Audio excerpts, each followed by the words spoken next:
दोस्तों मैं अभी आ चुका हूँ महेश्वर में। ये भी पड़ता है ओमकारेश्वर के पास। एक अच्छी जगह है, टूरिस्ट प्लेस अच्छा है।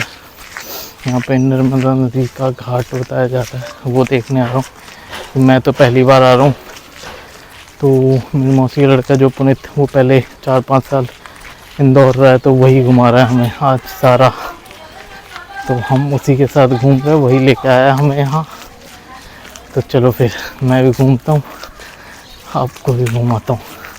तो तुम्हें पता, मुझे तो भाई नई नई जगह जाने का बहुत शौक़ है, चाहे वो पहाड़ हो, चाहे वो कहीं सीवे एरिया हो। और यहाँ आके मेरा दिल खुश हो चुका है भाई साहब।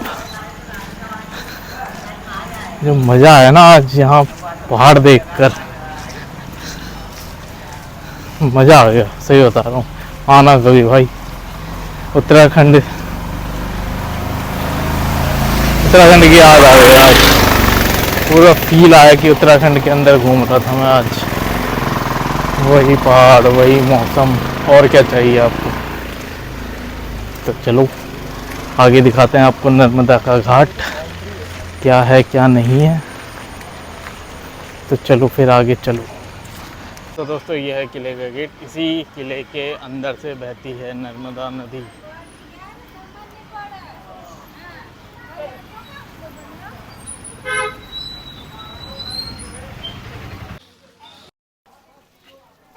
तो इसके अंदर जाना है हमें।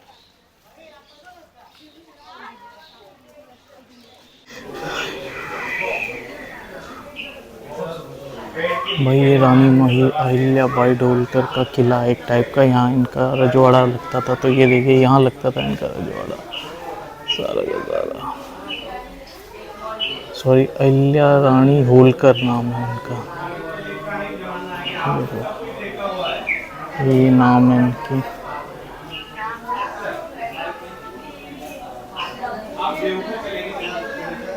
ये कभी यहाँ राज करते थे। ये है रानी अहिल्याबाई होलकर।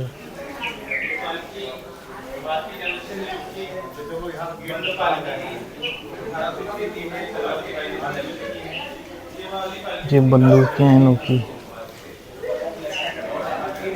उस जमाने की ये बंदूक है।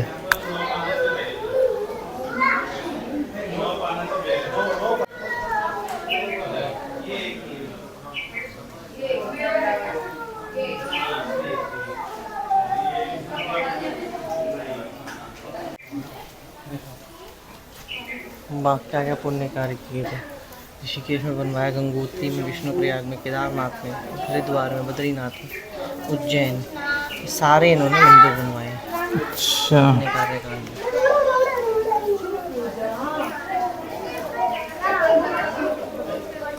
भाई ये जो अहिल्याबाई होलकर जी थी, इन्होंने देखो क्या क्या बना रखा है। ऋषिकेश, गंगोत्री, विष्णुप्रयाग, केदारनाथ, हरिद्वार, बद्रीनाथ, वृंदावन, अयोध्या, इलाहाबाद, वाराणसी, गया, पुष्कर, और ये क्या, नाथद्वार, उज्जैन, इंदौर, ओम शिवर, अमरकंटक, द्वारका, सोमनाथ ना।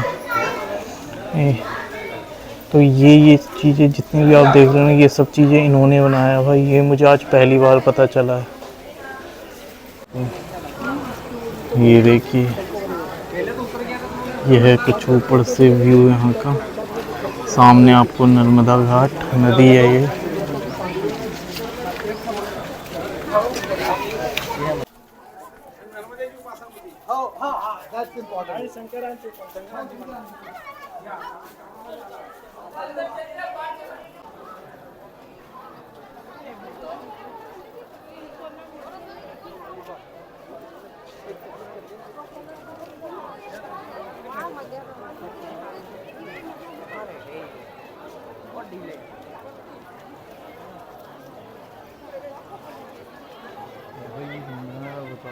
दिल खुश हो चुका मेरा यहाँ।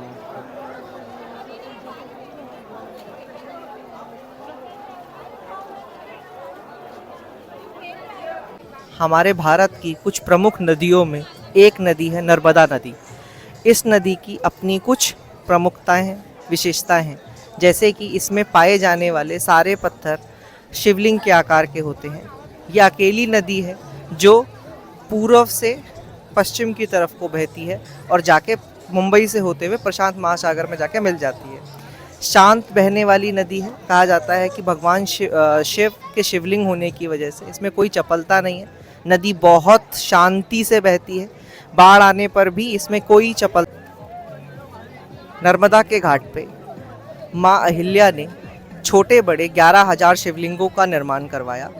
इसमें प्रतिदिन सुबह 11,000 ब्राह्मण डेली रुद्राभिषेक करते थे और डेली सुबह भगवान शिव की पूजा की जाती थी। यह किला है जिसमें अहिल्याबाई का राजवाड़ा, जिसमें वो अपने प्रमुख परिवार जनों के साथ रहती थी। एंड इसमें एक मंदिर भी है, शिवजी का मंदिर इसमें एक है अंदर, जिसमें शिवलिंग है।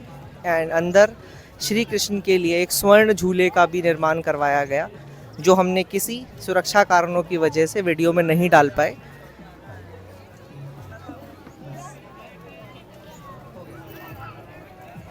तो दोस्तों अभी अभी एक बात पता चली है मुझे कि 2023 में नर्मदा नदी में बाढ़ आई थी।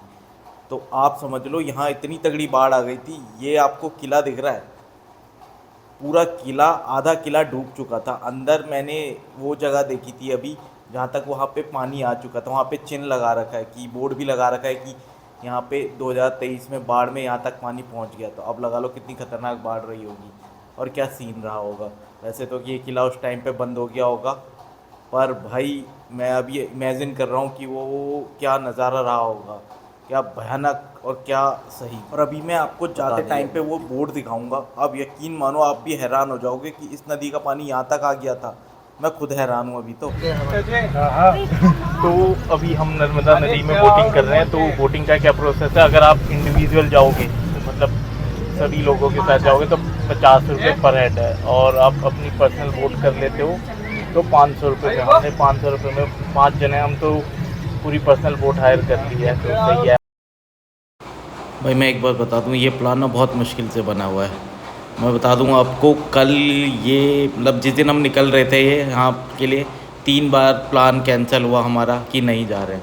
लास्ट में रात में 8 बजे कहीं जाकर प्लान फाइनल हुआ कि जा रहे हैं। और यहाँ नहीं आते ना, मूड ख़राब हो जाता। जो यहाँ मज़े आ रहे हैं ना अभी, मैं आपको बता नहीं सकता। यहाँ जो आपको सामने एरिया दिख रहा है, वहाँ हम थे अभी, वहाँ से आए हम बोटिंग करते हुए। आप देखो यहाँ से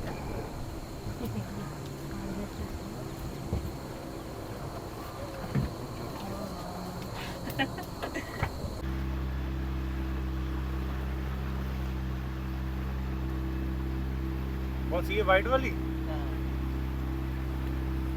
ये तो वो है। हाँ।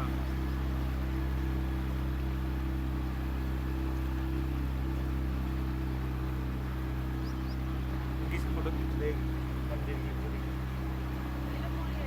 तो भाई ये देखो, ये वो निशान है जहाँ तक पानी आ गया था।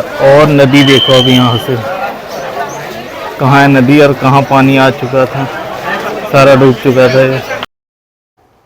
तो गुड मॉर्निंग दोस्तों, स्वागत है आपका एक और नए दिन में। तो मैं अभी हूँ उज्जैन।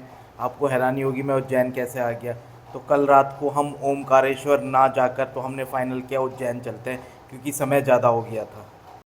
तो मैं आ चुका हूँ उज्जैन मंदिर, उज्जैन महाकाल। मैं ओमकारेश्वर कल इसलिए नहीं जा पाया क्योंकि मैं महेश्वर में ही लेट हो गए थे हम, और हम वहाँ रुके नहीं क्योंकि हमें आज दिल्ली पहुँचना है कैसे भी करके, इसलिए हम वहाँ से आए उज्जैन। हमने वहाँ लोकल से बात की तो उन्होंने कहा आप दर्शन नहीं कर पाओगे, क्योंकि वहाँ में 7 बज गए थे महेश्वर में, और वहाँ से भी 65 किलोमीटर दूर था।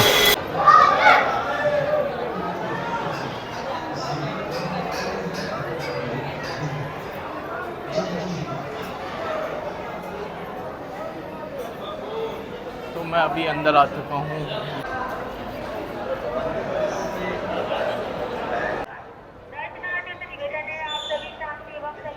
कुछ इस टाइप से दिखता है।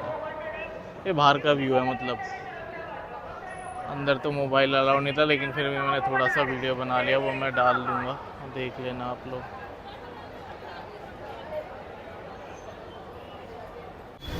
तो दोस्तों मैं अपनी पार्किंग में वापस आ चुका हूँ और अब हम निकल रहे हैं यहाँ से अपने घर के लिए, जो कि कम से कम 1000 किलोमीटर है। गूगल भले ही 800 दिखाता हो भाई, लेकिन जब रोड डाइवर्जन होता है ना तो किलोमीटर बढ़ते हैं, पूरा 1000 किलोमीटर दिखाता है। मतलब आप एक को बोलना नो, गूगल के भरोसे मत रहना कि गूगल 800 किलोमीटर दिखा रहा है भाई, जब डाइवर्जन आएगा ना बड़ा खतरनाक,